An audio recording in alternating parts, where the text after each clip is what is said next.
2-0 victories so far, but they're really struggling against EDG, who looked so decisive, so smart on the Rift. And have Royal had a split yet? I don't know if they've No, gone 1-1. they have not. All right, so this, as far as the current record goes, this is not good news, but we'll see what they can get done here against EDG. Thresh and Rengar are the first two bans there for them. EDG are on the blue side here, of course, and Royal Club on the right there. Our red team, Lissandra and Lulu getting banned out there. Showing a lot of respect both to the Lulu pick in general. I guess they really don't want that Protect comp coming out. I mean, Protect the AD carry comps with Lulu have been around ever since Dignitas many moons ago, and their Mundo AD carry comps there. So they're getting rid of Lulu. That makes sense. The Rengar respect ban to Insect is very important as well. He's one of the few people that can really unlock the potential of that champion. Loves to go the full damage route. Loves to assassinate AD carries. EG all about the deft, but Pawn had quite the deft hand in that last game. He really did. Here is Xerath, the final ban there for EDG as well. Royal going to consider what they want to go through, and it is very intelligently Pawn's casted this from last game, but that does give Clearlove quite possibly his new favorite champion. Rek'Sai is onto the Rift again. Rek'Sai, she's such a strong champion. She has such a lovely balance between being able to gank lanes and have that global pressure with the ultimate, but also farm really effectively. So it's almost Clearlove's two loves in one champion. He can do it all with this champion. It's so strong on this patch too. Of course, we're still on patch 5. We don't have the base gates. That's how you can know at home as the viewers.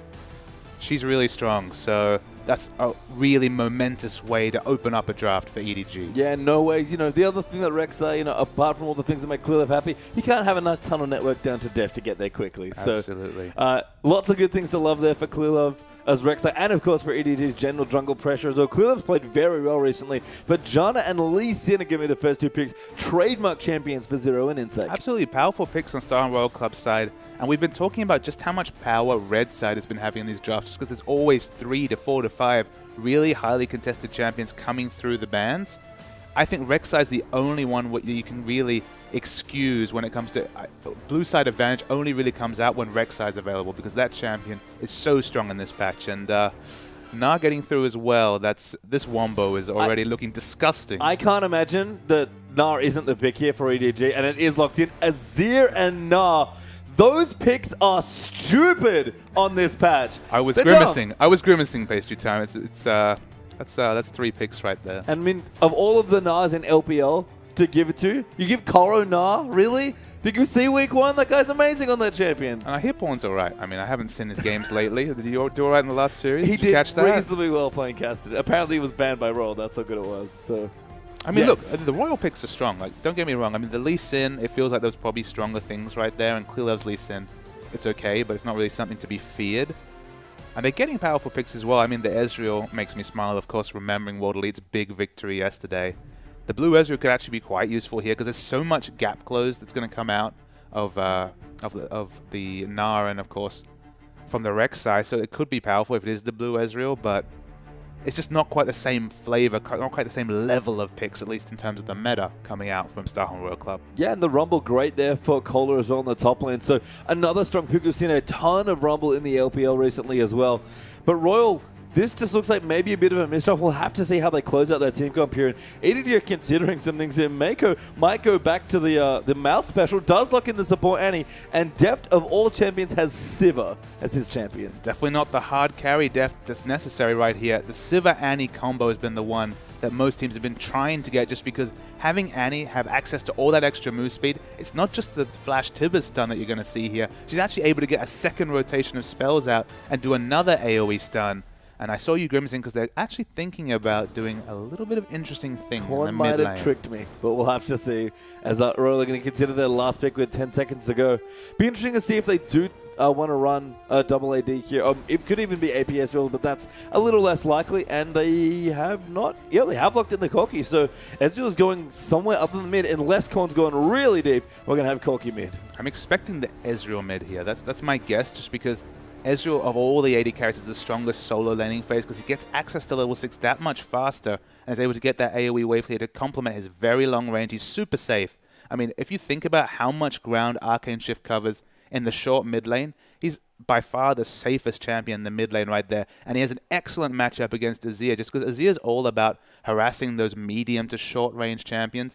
Not words you'd use to describe Ezreal. No, I wanted to highlight that as well. We've noticed that Xerath has been a very common pick into Azir. Ezreal kind of fulfills the same flavor there as well. But All of that aside, there's a good lane there in the mid potentially for Con. The comp is fine for Royal, but what on earth are they doing giving this team comp to EDG? And you just see that situation where Na manages to get the double ultimate on some of these squishy members, because this is a very squishy lineup coming out from Starhorn Royal Club. Two champions with AD carry kind of flavors. I mean, Insect's going to get tanky, but only to a point. And Rumble is going to be focusing on that magic pen. So the damage potential, there's so many. I mean, all 5 members of EDG here do relevant damage. Even this support, Annie, will be doing relevant damage. Taking Ignite just for a bit of flavor as well. So I have to agree with you there. There's so much insane potential from EDG, whereas it feels like Starhorn Royal Club almost have to play perfectly to get into this game. Yeah, I mean, if we could distill the first 3 weeks of LPL into, pick your perfect team comp, EDG might have got it here, but we'll see what Royal can do. We're going to get into the game.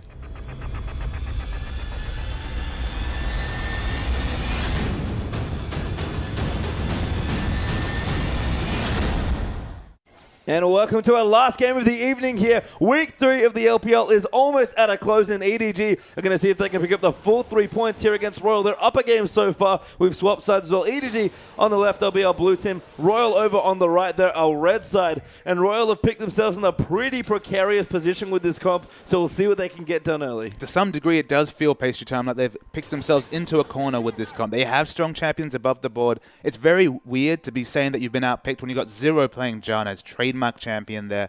Cola's on Rumble. He's shown very good performance on that champion. It's Insect's Lee Sin as well. There's very strong picks, but this completed EDG lineup, the team fight, the laning, everything about it is so strong. Yeah, if Royal have some trademark picks, EDG have a trademark lineup here. Just amazing picks on this patch. We've already seen pretty much every player on this team, with maybe the exception of Mako, who's kind of spiritually playing Mouse's champion Annie here. For this particular comp. EDG have a lot of things to do, but they have to perform here as well. And crucially, they need not just 1, but the 3 full points, from this series. And this is the 24th game we've seen this weekend. I believe it's the first time Rek'Sai has escaped the picks and bans right here. That champion is so strong. We've seen it so sparingly in this first 3 weeks of the LPL. And I worry about the potential. Clearlab's already shown that he loves to play this mobile, tanky assassin. We'll see here. The starts look pretty standard across the board. Looks like we're going to have standard lanes and standard jungle starts as well. They're both going to start on the same side here. Gromp into blue, over for Insect, and Krugt into red there for Clearlove. So the most interesting matchup to track is this Azir versus Ezreal in the mid lane. It's probably going to be a blue Ezreal, although it might follow Faker's build and go for maybe the Mana Moon into the Trinity Force for a bit of an earlier power spike than that blue Ezreal. But it's Azir finally outside of his comfort zone. He can't freely harass this very long-ranged Ezreal. But if Pawn can replicate any sort of success that he had in last game on Castle, and Pawn to Azir is fantastic, then EDG are going to have one hell of a time in this game. And Pawn, he might be able to pull up another remarkable performance. And the other matchup, of course, in the top lane, Na versus Rumble. We've seen this matchup a lot. It almost trades on who can get the best teleports off and really impact the first team fight. Is it the first Na transformation? Is it the first equalizer? But in lane, on very simple terms, Korra will just be able to freely auto-attack this very melee-focused Rumble. There's a lot of play to this lane as well. Rumble, when he's overheating and flame spearing, he does a lot of damage, so you do have to be careful. But in general, you're right. Na has certainly gotten the edge there. And EDG in general, very comfortable with their lanes. And of course, the team they'll be playing as well. Insect, for me, he's the man that needs to get going for Royal. He must create pressure on this Lee Sin. And look, he's definitely got a champion that he's familiar with right here. We know the potential of Insect on Lee Sin. He has the early skirmish advantage over a Rek'Sai just because he's got just slightly more tools for gap close at level 3, but as the game goes on, especially at level 6, if we can see any sort of tunnel network being built up for Clearlove, he's going to be everywhere on the map. It doesn't just have to be Deft's lane. It's whoever needs help. Yeah, Deft right now, slightly down on CS, but actually sort of keeping the wave in a very comfortable spot here, only trimming when necessary now as he pops the Ricochet. And Corki to Sivir is just so awkward for Corki because Phosphorus Bomb, your best tool, can't clear the waves for you and is not really a good harassment tool against Spellshred. And Mako just goes in onto Janna, chunks 0 to half health. Yeah, mana management in this lane is so important for both AD carries, but mostly for Corki here, just because he's probably going to have to use that Phosphorus Bomb just for using it for clearing minions, just because, again, it's going to be eaten up, gobbled up by that spell shield. So it's a very awkward laning phase. And Deft, especially when he gets his first AD item, he's going to be super happy in this lane. Yeah, Insect actually going to go take out the topside Scuttlecrab there. Really nice smite from Clearlove on the Wolfcamp. Revealed Insect coming into that jungle, so was able to spot him out early. The Gromp might be available too. Insect doing some counter jungling here, and I like the speed train that he's got away as well. Takes out the tunnel as well, so they know what's going on, but I like this from Insect. He needs to get aggressive early. Yeah, turret dive not really a realistic option, especially as Koro is so close to that Mega Gnar transformation right here. The trades continue up top. He is Mega Gnar now. Yep, gonna go in, it seems like here. Koro and Kola just fighting to the death. Kola has pot flames, but the Koro's in trouble and does go down. 1v1 to Kola. A straight 1v1 at level 4. We were talking about peaks and troughs of power in the top lane. Level 2, Koro is so strong on that now, able to get that hyper, get the auto attacks, and do some percentage health damage. You have to respect the level 4 from Kola. He was level 4 first. Once you get 2 points into that flame to have your other abilities, you can do so much damage if you overheat. And that's the second time this series that Koro, by far the best performing top laner in the LPL, has been 1v1 killed by Kola. And this is a Kola looked very good in the previous series yesterday, has been starting to level up and put his carry pants on. It might be his turn again. Yeah, but the Rumble non-micro spikes can just make the matchup so complicated. And Kola, as you mentioned, does get the upper hand there against Koro. And that is not, those are not words I expected to say coming into this series. So really big props to Kola. Win, lose, or draw, he has had a fantastic showing already. All right, in terms of CS, obviously doing fine. He has that ranged auto attack. He has wave clear with the Q in the top lane. So he's doing just fine right there. Looking into the mid lane, it's very even. It's very even across the board right here. Of course, 100 gold is the advantage. It was actually to EDG. It's now all even despite the fact that there is that one kill. Yeah, I wonder where the early pressure is going to come from here. Is Insect going to pull the trigger on a gank, especially once he hits level 6? Hasn't been too active apart from being in Clearlove's jungle a bit. Good poke there from Pawn as well, but Korn answers in kind. But Pawn really abusing the range on that Azir. Going to poke Korn down to about 50% health. And Koro for the first time in what, 2, 3, 4 games? Finally, we've seen Clearlove calm down in the jungle. He's no longer looking to gank. He's already power farmed to level 5. Look at the CS advantage. 6 CS, so 2 camps. Already is the advantage. No interest in visiting any lanes until he gets that level 6. Yeah, Clearlove's bloodthirst has been sated for now. It would appear. Pawn going to clear out some minions here. Pump level 6. And we'll be good to go for the next team fight. And again, we saw an early dragon from EDG, in the last game. Not going to be the case here, it seems like. Insect does pop in towards the top lane, but Koro not falling for it this time. So looking at the Korn item pickup, he's picked up the tier, which will be the same regardless of whether it's going to be a blue Ezreal or the Trinity Force, more standard Ezreal right here. He actually picked up a second Doranblade just for a bit more laning stats. He's not confident in entering lane with just no laning stats against what's going to be the Morellonomicon rush from Azir. And just look at the Clearlove neural network there as well. He's on the way down the bottom to save Deft. He's one true love. But it seems like there's already some problems actually. Wise gone in. Deft off to the side as Cole teleported down. Maker could be in trouble here on the Annie. Deft going to run in with the Ricochet. That's a good 3-man stun. Clearlove in there with the flash knockup as well. And there's the first kill for Rek'Sai. 1 for 1 there in that trade, but Deft very low. Good as to Rumble as Kola gets the double kill, and Clearlove no answer. He actually has to be careful. Looking to die to Rumble here. Clearlove going to go down as well, and Kola tallies in for the triple. What a massive triple kill. Shades of PDD coming from Kola right here. 4 kills already. The very early Seeker's Arm Guard. My goodness, the magic penetration duo and this Arm Guard becomes so early as a part-time. This is too much. This Kola is far too strong now. He's just going off. This is what I think Shades of Go going yesterday on Rumble again in the same matchup against now. Let's see that again. So very early here, the equalizer's already fizzled right here. Mako's still alive, and you see that Rek'Sai is going to be the first person to get here. This 2v2 actually looks pretty good, but Deft, he turns around and does no damage and just dies to the overheating Kola. He's misjudged the damage of a level 7 Rumble. Of course, how did he get this strong? He got that solo kill earlier. He's traded on that with a wonderful teleport timing. Koro didn't even have teleport available. There was nothing he could do to counter it. And this Rumble is just disgustingly strong. Yeah, we talked about members from Royal Club stepping up with the absence of Name still being felt on their lineup. Didn't really expect Kola to mega revolve there on Rumble. What a ridiculous performance so far. 4-0, all of the kills on his team. If the team is getting on someone's backpack, it's in the max hit here on top of Rumble. I mean, Kola's put up his hand and said, tag me in, coach. He's done it right here. 4-0, so strong. Even with that Hex Drinker, just nothing that Kola's going to be able to do in an advantageous lane matchup for him. He made one mistake at level 3, died to that level 4 Rumble, and his whole team has paid for it. Yeah, and we'll see in EDG, the Immaculate Dragon Control faltering once in the last game here, continuing to falter now as well against Royal, so really strong control there. Royal will nab the first dragon here against EDG, and if they win this game, given the lineup they handed to EDG, that will be a feat in and of itself. And the performance already is amazing. And kind of the flavorful thing about how strong the Rumble is here, of course, we're talking again about that tier Ezreal, a huge power trough for the Ezreal right now. Does it really matter if you have a power trough compared to the Morilla Nomicon on Azir? Of course, in the 1v1 matchup it does, but in a team fight, this Rumble is going to be disregarding people left, right, and center. He's over-leveled. He's so strong, and he's going to make up for any power troughs in other lanes. Yeah, we do often talk about Rumble being a bridge for a lot of comps where they want to kind of get people through the power trough. This is a pretty big bridge that Cole has built here with Rumble as clear back to his jungle.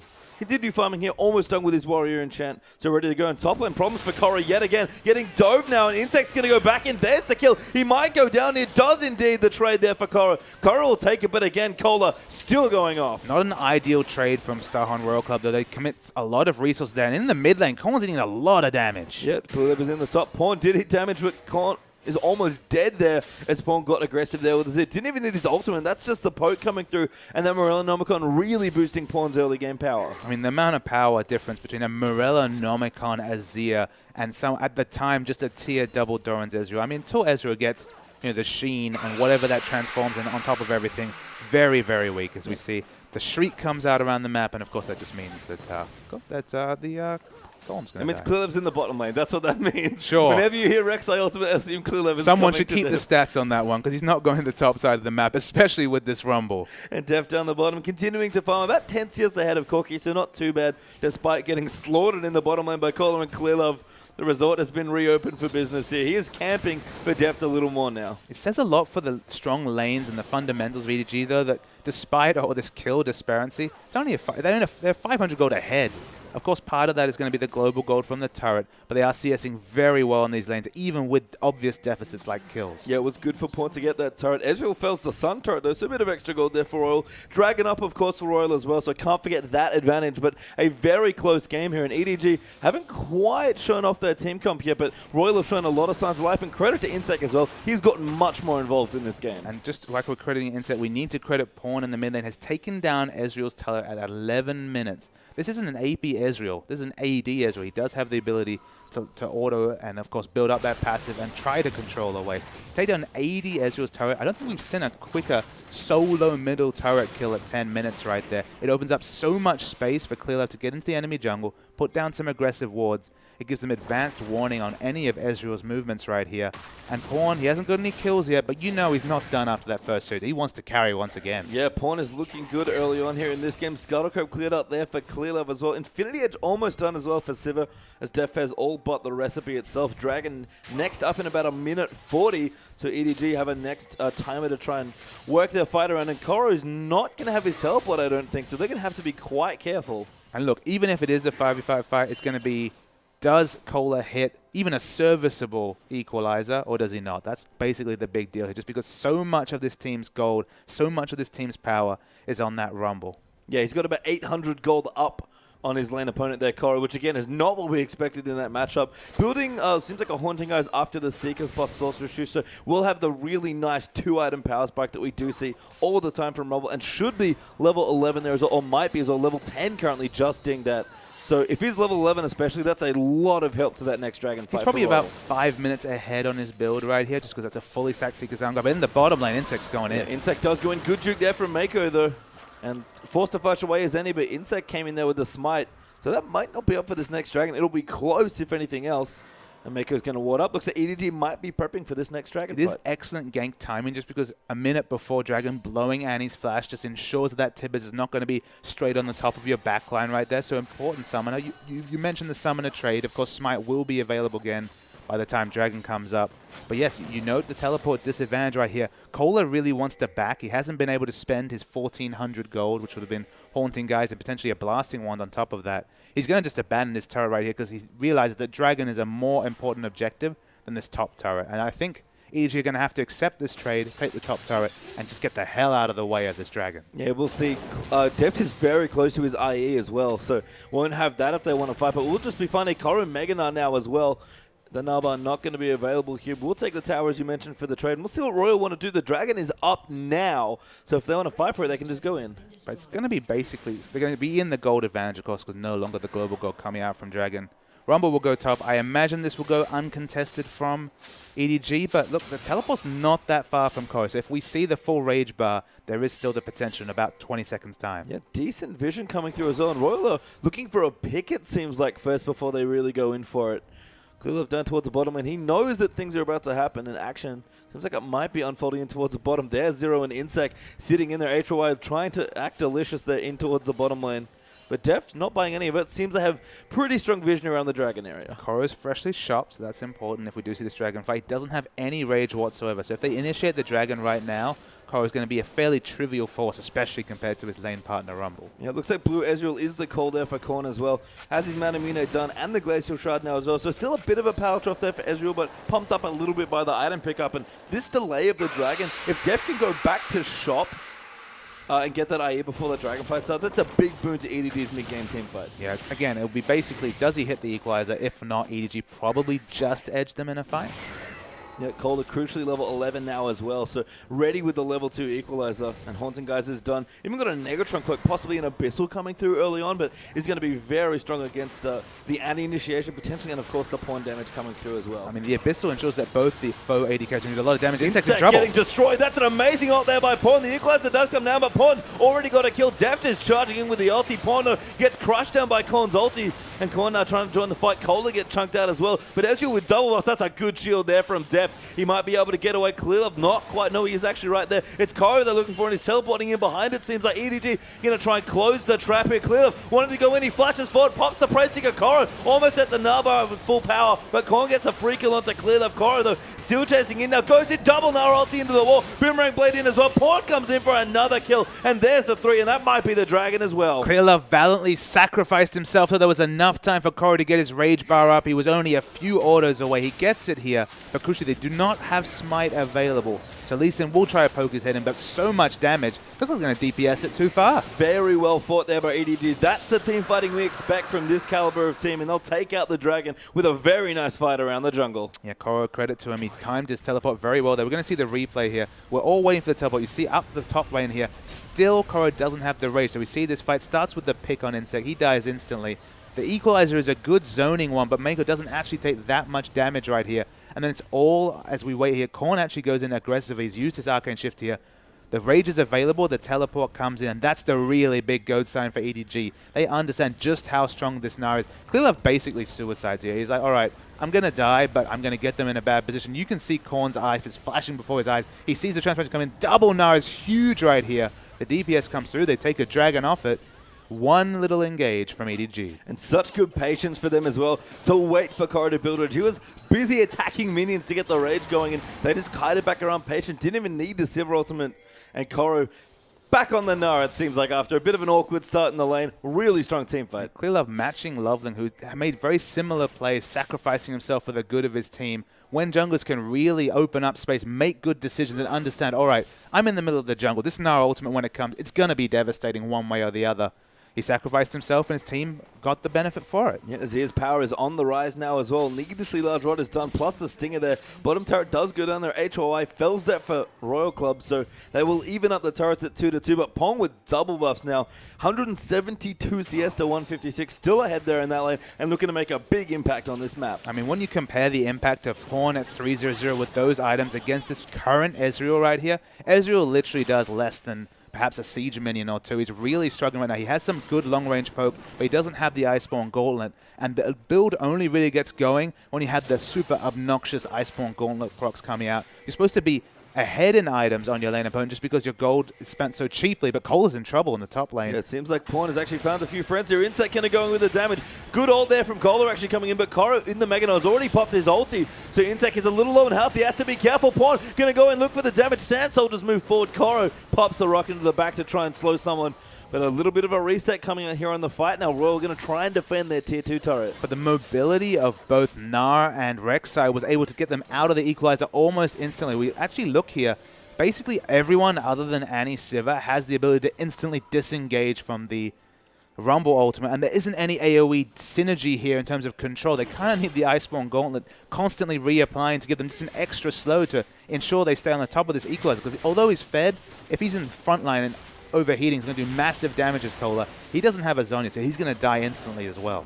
Yeah, and you can see the lead for EDG as Korn picks up the blue buff for himself. 2,000 gold ahead currently for Redwood Gaming. So a decent lead. I believe it's 1-1 on Dragons now as well. So they've evened that metric up as well. Intac looking to go back now. Koro down the bottom, just clearing some minions out here. 154 to 142 CS has caught up after a very horrible landing phase, which is not normally what we associate with Koro. And about 500 gold until we see the Iceborne Gauntlet transformation coming for this Ezreal right here. So still in such a massive power drop, just especially relative to his lane opponent. EDG are rotating very well. They're going to take this bottom turret right here. They're going to take the lead in turrets now, having all the outer turrets. This next dragon, we're going to see Iceborne Gauntlet come in, but this Ezreal is so far behind. Yeah, Mako hiding off towards the side of the bottom. Good dodge there from Pawn, actually, as Royal are trying to take this turret, and Pawn says, no, I will use my Sand Soldiers to block you off. And 3 members of Royal go running with their tails between their legs here. Pawn is, again, a stellar performance on another mid lane champion.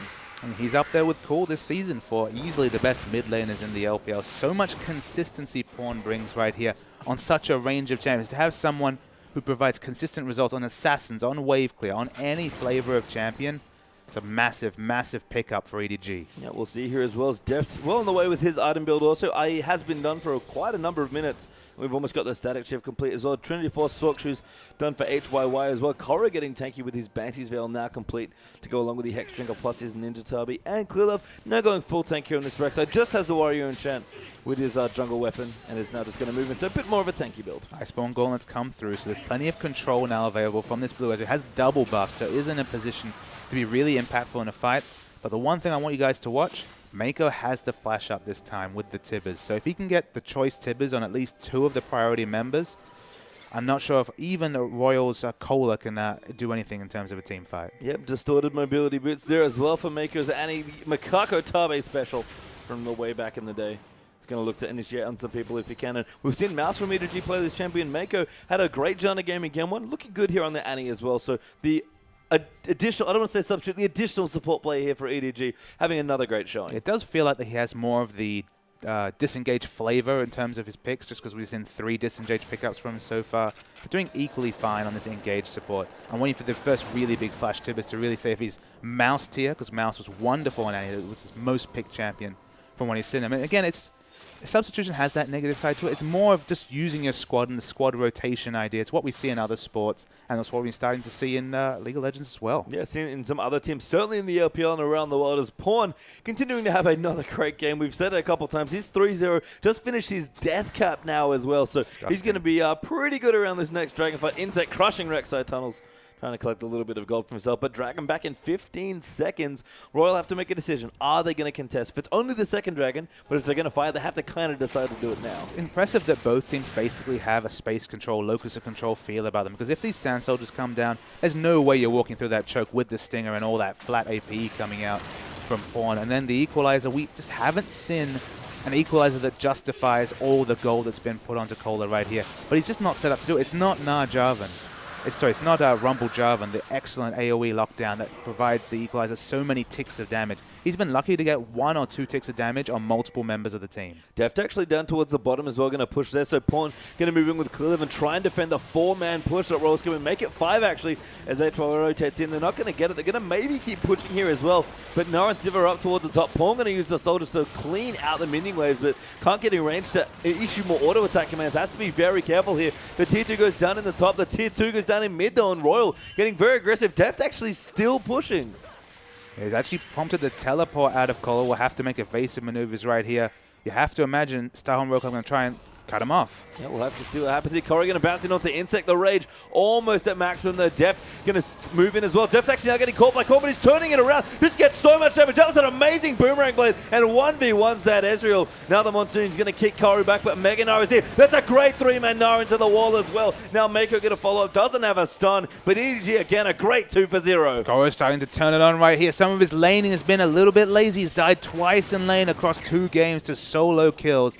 But Deft, you said that he'd been caught. In fact, he was the one that was doing the catching right there. Unfortunately, the blue Ezreal, when you're caught, when you're on top of him with all the mobility of Siva, he doesn't have the defensive items to deal with it. And the thing as well about Koro, his Nara is just so good. And yeah, he may have had an awkward landing phase. I don't think he's quite there with Going, who's just unbelievable as a laner in the top lane, and of course in other facets as well. But Koro's a fine player in and of himself, but kind of fittingly for EDG, he's a strong team fighter, and his Na really demonstrates Absolutely. that. The team fight identity is strong among all the members of this team, perhaps no more so than Clearlove. He's had a quiet game here, but he's such a late-game team fighting beast on whatever champion he's playing. EDG looking strong across the board in terms of lineup and performance this game. Korra's hit basically a 2-man Nara ultimate and now a 3-man Nara ultimate, and they will continue to get structures and neutrals from that play. I guess a quick question for me here, Papa Smithy, is in terms of how the comp works, EDG, a lot of this comp seems very mid-game focused, but Royal Club kind of feels the same way. Is there some sort of late game that we should be looking at here as we move through this game? It's actually very balanced in terms of late game. I mean, maybe Rek'Sai basically outscales Lee Sin just because she's so strong on this patch. Annie maybe gets outscaled in terms of engage, disengage flavor by Janna. Of course, her disengage is far superior, and the engage of Annie becomes more difficult in late game team fights. Wow, it's a very aggressive Rek'Sai ultimate coming out there. Are they going to start the Baron to be a bit much at this point? Perhaps Bloodthirsty Clearlove has returned, though. At least try and get some vision around it as Mako going to help Clearlove there and clean out almost all of the vision there that Royal had around that Baron area. Looks like Korra down the bottom is in the Dragon Pit. I think he was clearing out a work for himself. And EDG got themselves to a decent lead, 4,000 gold ahead, and now up a Dragon as well. Down in turrets, interestingly, Royal Club have done a good job rotating around and picking up the standing gold for themselves there, but they haven't quite had a fight yet. The Azir turrets, of course, worth noting here. Every time. The Azir turrets are very, very strong. They definitely better than the casters, that's for sure. Absolutely. That's the counter to shout caster. Don't worry, it's coming in the observer mode one day. I have faith in that one. But I mean, the big advantage here, Azir late game compared to Ezreal. It sounds like a weird thing because Ezreal with double buffs late game is wonderfully strong. But the thing you have to mention is that blue Ezreal has a very cheap item ceiling. He gets to 6 items faster than basically any other champion's full build. And Azir, I mean, Azir's ahead of him already here and will only get more ahead as the game goes on. So really need to pick up the next big item. I guess the last Whisper might be the next pickup. It could be the Blade of the Ruin King as well. But Korn needs to get going because he's the one that's really going to fall behind in this game. I'm sorry, Papa. All I'm hearing from this patch is that Rek'Sai is strong and it nerfed casters. That's all I can get out here. That's all you're going to hear, huh? They're pulling them in the mid lane now. 265 CS, really far ahead of Korn, actually about 40 up there. And not really surprising, he had a great Cassidy game. It's continuing here on Azir, a champion that I feel like has seen a lot more popularity in the LPL recently. But Korn was maybe the man in the LPL that led the charge on that champ. Look, it's a very new champion. It's worth mentioning here. But people are just streamlining the builds, fitting in the Stinger, no more rushing the Nash's too, thankfully, but it's just so strong. I mean, he can even go a defensive item here. It's usually been the Zhonya's that we've seen from Azir, so that he has that burst damage and get into a fight. Now he's just tanky. He has sheer tankiness of the Banshee Veil, and Pawn is going to initiate for his team. That's what he does on every champion. I feel like even if he was picking Katarina, he'd be doing plenty of initiation, and of course, one of Pawn's favorite is the Katarina, so he has the initiation flavor on every champion he plays, and it adds a new dynamic to a team that consistently would get to late game and then look to force a fight around an objective rather than have a decisive initiator like Pawn. Yeah, Dragon in a minute or so now as well, but Baron is a very juicy looking objective now as well, so the team's going to try and get their vision. Mako and Clearlove will return to the Baron pit to clear that vision up. Baron gets a little angry and does quite a bit of damage to Clearlove, actually. Not messing around there, but Korra down the bottom, split pushing with his teleport. Deft and Pawn will join in now as well. Pawn nearly with the level 3 ulti there as well at level 15. Leandry's done for Rumble there as well. I mean, there are good items here for Royal, but they just feel a few steps behind still. Ezreal, though, probably most meaningfully, has now got his 2-item spike. And I guess I just wonder for Cole. He did so wonderfully well. He's still 4-0-2. He hasn't died this game, but how can he really impact a team fight? How can he get that picture-perfect equalizer without EDG making a mistake? Without them walking into a crazy choke, just because there's so little setup there, you really have to spitball and say, all right, if Ezreal is really locking down the team, consistently on cooldown with that Iceborne Gauntlet, if Lee Sin gets a 5-man kick into a wall or some sort of crazy situation, sure, but it's definitely not a comp to enable Rumble. No, and that was sort of our question in the draft as we follow Clearlove zipping around the map swiftly towards Deft. EDG have a great team comp here. If they could handpick themselves any team comp for a game, they'd probably pick something very close to this, if not exactly this. What the Royal really bring in a big team for, though, EDG onto this Dragon, they're going to take it out very quickly, and Royal might try and contest here, but again, what does a winning team fight look like here for Royal?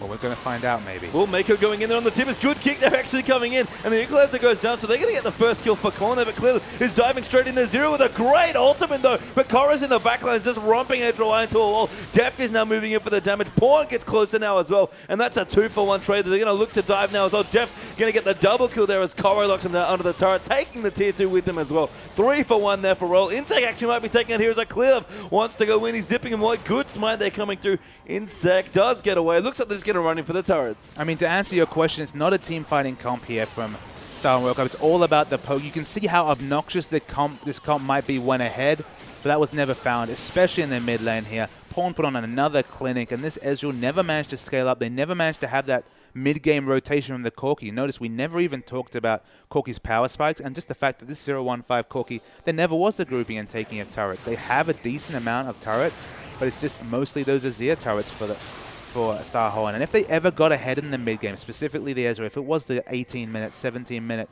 Iceborne Gauntlet, Trinity Force, and Sorcerer's Shoes power spike, Starhorn would have looked great, but right now, they're struggling. I mean, Mako might be in trouble. Insec and Zero have found him. Insec trying to kick him back. Does do so. Korra actually teleporting to save his support. Mako, though, the heal does come in for death. So clutch there in Insec. Now in a whole host of trouble. Korra bounces over the wall. Finds the boomerang there into Insec. A good NATO there. Might keep him safe, but the Hyperprocs almost coming in. Insec gets away with a sliver of help. But Pawn in the meanwhile is all the way down towards the bottom, just taking out Ezreal under his turret. It looks like the friendship on EDG does not stay between Deft and Clearlove. The heal actually blown by Deft there. So much split pushing coming out from Pawn. They'll take the Baron as well. They'll have everything. That W damage onto the turret is disgusting by Azir as well. We talk about Azir being decent in the siege. Ult coming down for Rumble actually onto the Baron. Clearlove might have to back off here. No, they're going to kite it around. Korra will be the main tank there instead. Deft coming through. This is a little bit dangerous now for EDG, but they're going to try it.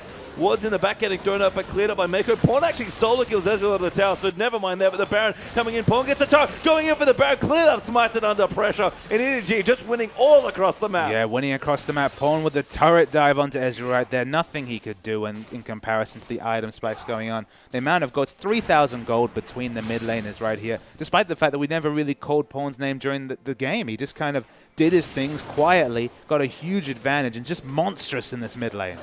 Bubba Smithy, why is Pawn so good? That's all I can think of watching EDG play, especially in this series. He's just been insanely good. His laning is so impressive, and his team fighting and his willingness to engage.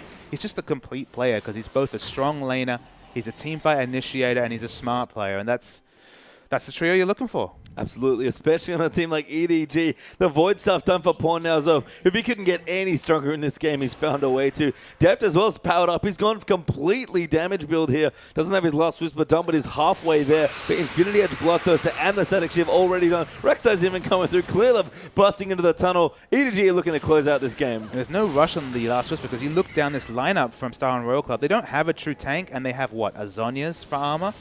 That's a lot of damage coming out from Sivir. Yep, we've seen it already. EDG haven't even really had a full 5v5 team fight. It feels like maybe one around the Dragon earlier on, but Pawn is going to melt through turrets with that Azir.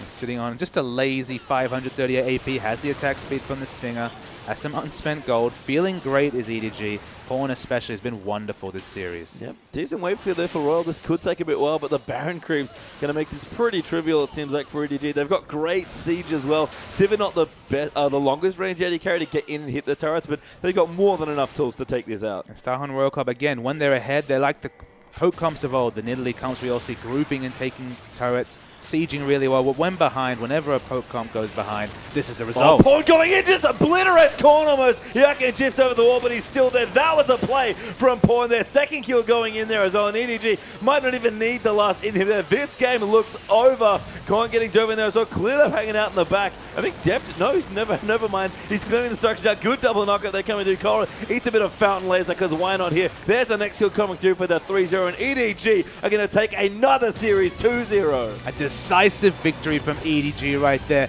It was looking different base time. Early in that game when we saw the teleport come in from Cola, the 4-0-0 Rumble, we're like, man, this Rumble could go insane. And look, in terms of sheer power, in terms of items, the Rumble was huge, but the Rumble synergy, it just wasn't there. This poke comp almost had a Rumble. Maybe they were going to use it with a similar flavor of the Gragas of old, using the zoning powers of the Equalizer around a structure, but look, the team comp didn't work out. Once the grouping started, once Poland started impacting it, it was just a one-way street. And we're going to go to a replay to really get kind of that flavor of this game. So we roll the replay here. 28 minutes. It's going to be a fairly late game fight coming out. EDG walk in. It's going to be finally Mako gets that flash on. Actually misses it, but does hit onto Ezreal. Dies instantly, but it doesn't matter. Clearlove goes into the front line and wait for this Gnar. A double Gnar on Insect and HYY. In the back line, Deft's free, hitting full health, mostly full mana. They can go as hard as they want. Korra's not dying anytime soon. They get another kill. And this is what happens when a poke comp falls apart. You could just monster through. Korra was ignoring everyone's damage. They had decent poke damage, but no consistent damage. Korra walked through, Deft, everyone else behind him.